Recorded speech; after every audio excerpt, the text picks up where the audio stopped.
Our next question is for Terry Temkin. Myth or fact, there are more men than women who have HD? That's a myth.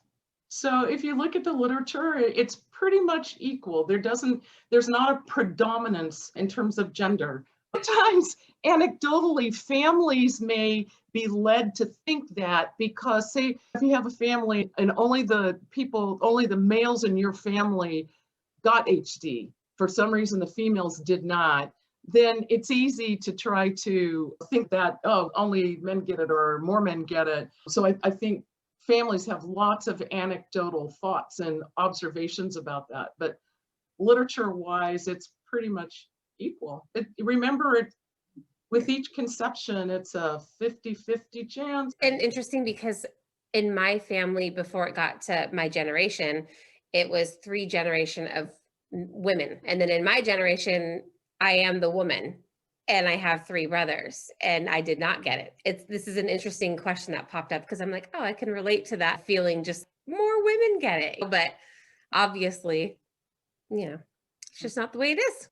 Historically, there's a role that gets played there by the old literature. I think back in the early 20th century, when they didn't know a lot about Huntington's, I think there were some papers that got written about the disease that said there was a gender discrepancy, and that got carried along.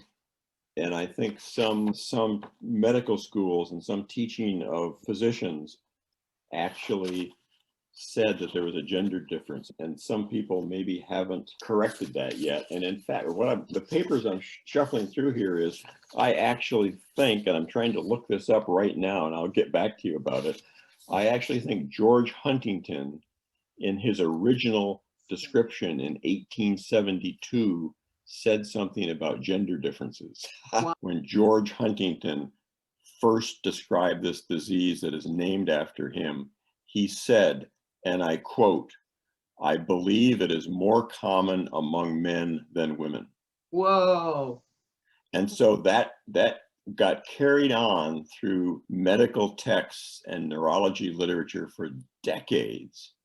George Huntington said it, so it must be true. His disease. Of course, he knew nothing about Mendelian genetics and autosomal dominant inheritance, and he was right about a lot of things that he described about this disease, but that's one place where he happened to be wrong. But it explains why that myth has been carried along for so long.